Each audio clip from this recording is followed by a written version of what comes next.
Hello दोस्तों, expert classes में आपका स्वागत है। कैसे हैं आप?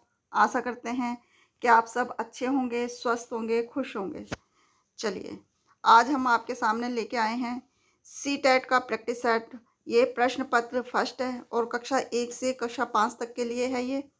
और ये सीटेट का प्रैक्टिस सेट पर्यावरण अध्ययन का है ये। और ये प्रैक्टिस सेट 10 है। ठीक है, चलिए अब इसमें देखते हैं पहला प्रश्न क्या पूछ रहा है। ये प्रैक्टिस सेट 10 है। अब देखते हैं क्या है। प्राथमिक स्तर पर निम्नलिखित में से पर्यावरण अध्ययन की सबसे प्रभावपूर्ण विधि कौन सी नहीं है? कौन सी नहीं है ये बताना है। व्याख्यान विधि, कहानी विधि, भ्रमण विधि, समस्या समाधान विधि। ये है भ्रमण विधि। ठीक है, भ्रमण विधि क्या है? ये सबसे पर्यावरण अध्ययन की विधि है, भ्रमण विधि। चलिए आगे चलते हैं। चलिए, पर्यावरण अध्ययन के अंतर्गत संग्रहालय भ्रमण का मुख्य उद्देश्य है क्या है? यह है मनोरंजन, सरकारी योजना का निर्वाह, प्रत्यक्ष अनुभव या पिकनिक मनाना। इसमें है प्रत्यक्ष अनुभव। ठीक है, ये 3 ऑप्शन ठीक हो गया इसका। चलिए, सीखने की प्रक्रिया में सृजनात्मकता क्या होती है ये बताना है। ये बच्चों में करके सीखने के प्रति रुचि का विकास करती है, या बच्चों की रटने की प्रवृत्ति को मजबूत करती है, या बच्चों को एक दिशा में सोचने की योग्यता को विकसित करती है, या पाठ्य पुस्तक पर निर्भरता को बढ़ावा देती है। ये क्या करती है? ये करती है कि पाठ्य पुस्तक ये बच्चों में करके सीखने के प्रति रुचि पैदा करती है या रुचि का विकास करती है। ठीक है, ए ऑप्शन ठीक हो गया इसका। चलिए, पर्यावरण अध्ययन शिक्षण में कौन सा एक कारक अभिप्रेरित शिक्षण का संकेत देता है? कौन सा देता है? ये देता है गृह कार्य बच्चों द्वारा पूर्ण करना, या बच्चों द्वारा प्रश्न पूछना, या कक्षा में बच्चों की अधिकतम उपस्थिति, या कक्षा में एक खामोशी। एकदम, यहाँ पे दम आएगा, एकदम खामोशी। ठीक है, यहाँ पे दम होगा, ये मिस प्रिंट है यहाँ पे। अब देखते हैं क्या है, क्या पूछा है इसमें क्वेश्चन में।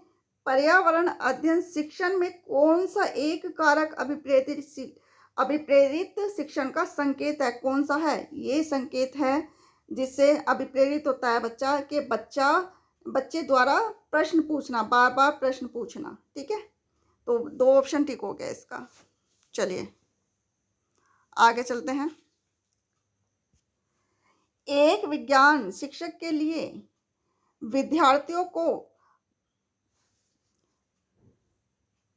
हवा में भार होता है ज्ञात कराने के लिए वैज्ञानिक विधि के मुख्य सही चरण होगा। क्या होगा? यह है एक विज्ञान शिक्षक के लिए विद्यार्थी को हवा में भार होता है ज्ञात कराने के लिए वैज्ञानिक विधि के मुख्य सही चरण होंगे। क्या होंगे? सबसे पहले अगर ये किसी भी चीज़ पर प्रयोग करता है तो क्या होगा? सबसे पहले समस्या देखेगा, फिर उसके बाद उस समस्या की परिकल्पना होगी।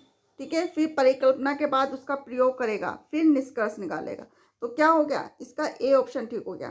क्या हो गया? पहले समस्या होगी, फिर परिकल्पना होगी, फिर प्रयोग हो गया, फिर निष्कर्ष हो गया। ठीक है, ए ऑप्शन ठीक हो गया इसका। चलिए, निर्जलीकरण से ग्रस्त बालक के शरीर में किस पदार्थ की कमी हो जाती है? किस पदार्थ की कमी हो जाती है ये बताना है। ये हो जाती, लवण की होती है, जल की होती है, लवण एवं जल की होती है, या रक्त की होती है? ये होती है लवण एवं जल की कमी होती है। ठीक है, चलिए, निम्नलिखित में से कौन सा पदार्थ प्राकृतिक रूप से ठोस, द्रव एवं गैस अवस्था में पाया जाता है? कौन सा है? ये बताना है। ठोस, द्रव व गैस अवस्था में पाया जाता है। ग्रेनाइट है, बॉक्साइट है, पारा है, जल है। यह है जल। ठीक है, 4 आंसर ठीक हो गया इसका। चलिए आगे देखते हैं। बिहार में गंगा नदी में पाए जाने वाली डॉल्फिन को किस नाम से जाना जाता है? किस नाम से जाना जाता है ये बताना है। ये सूसू या सोन मछली या रोहू या कैटफिश फिश, ये होता है सूसू। ठीक है, चलिए एक ऑप्शन ठीक हो गया इसका। चलिए आगे चलते हैं, थोड़ा छोटा कर लेते हैं इसे। निम्नलिखित में से कौन सा युग्म ठीक है? कौन सा युग्म ठीक है ये बताना है। ये देखिए, काजीरंगा राष्ट्रीय पार्क एक सींग वाला गैंडा केरल, काजीरंगा राष्ट्रीय पार्क 2 सींग वाला गैंडा उत्तराखंड, काजीरंगा राष्ट्रीय पार्क एक सींग वाला दरिया घोड़ा असम, काजीरंगा राष्ट्रीय पार्क 2 सींग वाला गैंडा मणिपुर। ये क्या होगा इसमें? ये काजीरंगा कहाँ पर है? काजीरंगा असम में है। ठीक है, तो 3 ऑप्शन हो गया। काजीरंगा राष्ट्रीय पार्क एक सींग वाला दरिया घोड़ा, और ये असम में है। चलिए, पक्षियों की चोंच निम्नलिखित में से किस पर आश्रित होती है? किस पर आश्रित होती है ये बताना है। ये पक्षियों के पंजों पर या पक्षियों के पैर पैर पर या भोजन के प्रकार पर। ये है भोजन, या इन सभी में। ये है भोजन के प्रकार पर। ठीक है, चलिए। खाद्य खाद्य श्रृंखला के अनुसार मनुष्य निम्नलिखित में से कौन से वर्ग में आता है? कौन से वर्ग में आता है ये बताना है। खाद्य श्रृंखला के अनुसार मनुष्य कौन से वर्ग में आता है? शाकाहारी में आता है, सर्व शाकाहारी में आता है, मांसाहारी में आता है, या शाकाहारी व सर्वहारी में आता है? ये आता है सर्वहारी में आता है। ठीक है, शाकाहारी और सर्वहारी में आता है। ये 4 ऑप्शन ठीक हो गया है, क्योंकि मनुष्य शाकाहारी भी होता है और मांसाहारी भी होता है। ठीक है, चलिए। संचार के लिए उपग्रह कहाँ उपस्थित किए जाते हैं ये बताना है। संचार के लिए उपग्रह कहाँ स्थापित किए जाते हैं ये बताना है। संचार के लिए उपग्रह कहाँ स्थापित किए जाते हैं? ये किए जाते हैं धरातल से 36,000 किलोमीटर की ऊंचाई पर। ठीक है, 2 ऑप्शन ठीक हो गया। यहाँ पे संचार यानी के लिए उपग्रह स्थापित किए जाते हैं। समाज की कौन सी इकाई में रक्त संबंधों का पाया जाना अनिवार्य है? कौन सी है? समाज की कौन सी इकाई में रक्त संबंध पाए जाते हैं? परिवार में, समुदाय में, गांव में, या पास पड़ोस में? ये रक्त संबंध कहाँ पाए जाते हैं? ये परिवार में पाए जाते हैं। ठीक है, चलिए। भारत के राष्ट्रीय चिन्ह में स्थित चक्र में तिल्लियों की संख्या क्या है? कितनी होती है ये बताना है। तिल्लियों की संख्या होती है 24। ठीक है, 24 होती है तिल्लियों की संख्या।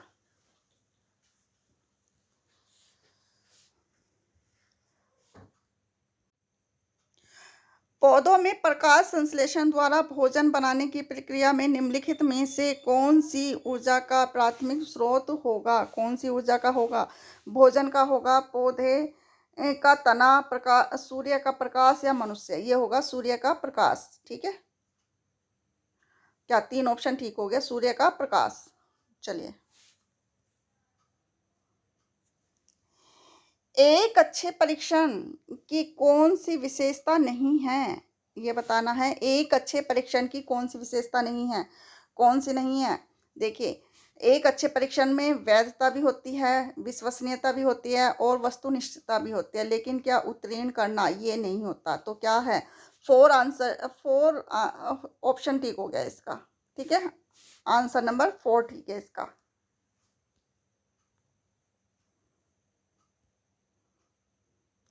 चलिए 37वां क्वेश्चन देखते हैं। निम्नलिखित में से एक दृश्य श्रव्य सामग्री है, क्या है? दृश्य श्रव्य सामग्री कौन सी है? ये है टेप रिकॉर्डर है, रेडियो है, मॉडल है या भ्रमण है? ये है भ्रमण, ठीक है।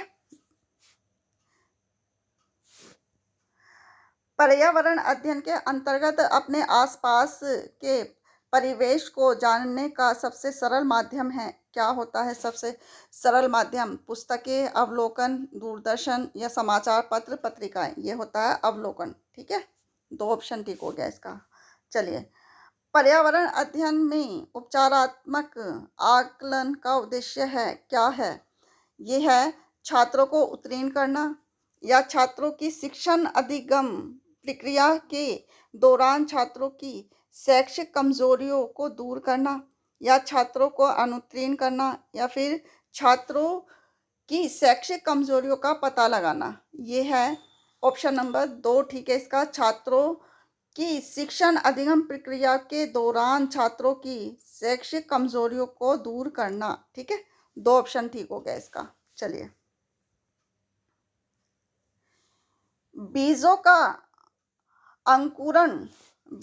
अंकुरण के प्रभावी शिक्षण हेतु आवश्यक है, क्या है? क्या आवश्यक है इसमें बताना है। ये आवश्यक है पाठ्य पुस्तक, सामपट पर नामांकित चित्र, या बीज और उसका पौधा, या बीजों के अंकुरण के प्रयोग का विद्यार्थियों द्वारा प्रतिदिन अवलोकन। इसमें है इसका आंसर नंबर 4 ठीक है इसका, ठीक है। बीजों के अंकुरण के प्रयोग का विद्यार्थी द्वारा प्रतिदिन अवलोकन करना, ठीक है।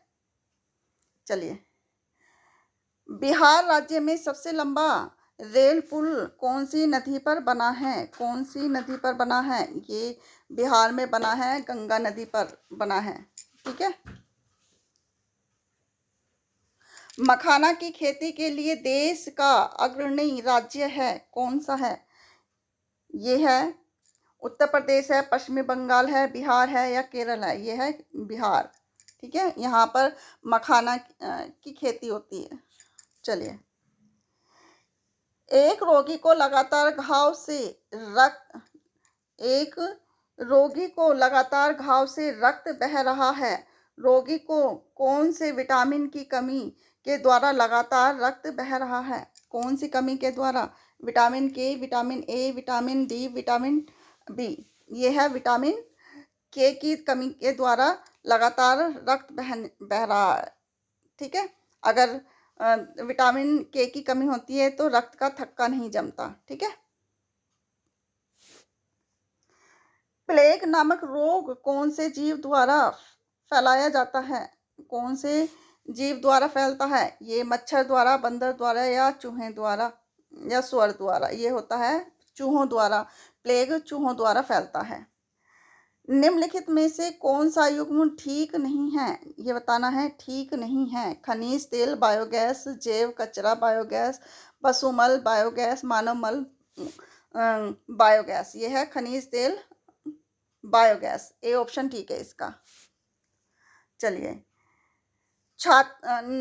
निदानात्मक परीक्षण का उद्देश्य है। निदानात्मक परीक्षण का उद्देश्य है छात्रों की विशेष अधिगम संबंधी समस्याओं का पता लगाना, छात्रों की व्यवहार संबंधी समस्याओं का पता लगाना, या छात्रों की शारीरिक अक्षमताओं का पता लगाना, या इनमें से कोई नहीं। इसका ऑप्शन नंबर 1 ठीक है, छात्रों की विशेष अधिगम संबंधी समस्याओं का पता लगाना, ठीक है। चलिए,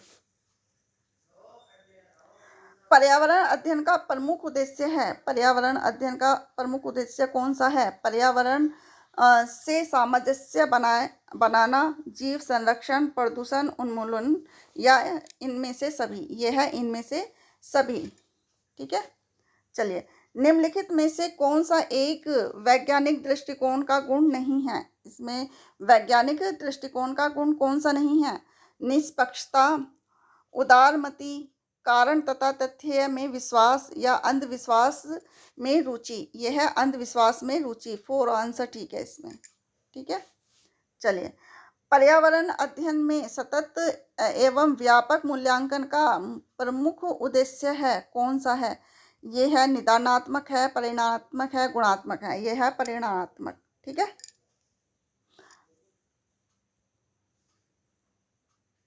चलिए ये आज का लास्ट क्वेश्चन है। पर्यावरण अध्ययन की कौन सी विधि को वैज्ञानिक विधि के रूप में मान्यता है? कौन सी को है मान्यता? योजना विधि को है, व्याख्यान विधि को है, कहानी विधि को है, या प्रदर्शन विधि को है? ये है प्रदर्शन विधि को है। ठीक है, 4 आंसर ठीक है इसका। ये है पर्यावरण अध्ययन की कौन सी विधि को वैज्ञानिक विधि के रूप में मान्यता है? ये है प्रदर्शन विधि को। ठीक है, 4 आंसर ठीक है। ये आज का लास्ट क्वेश्चन था। आशा करते हैं कि आपको वीडियो पसंद आई होगी। अगर आपको ये क्वेश्चन ज़रा भी यूज़फुल लगे, अगर किसी भी वजह से ज़रा भी पसंद आए, तो प्लीज़ लाइक, शेयर और सब्सक्राइब ज़रूर कीजिएगा। और हाँ, वीडियो को अंत तक ज़रूर देखिएगा, तभी पता चलता है कि क्वेश्चन किस लेवल के हैं।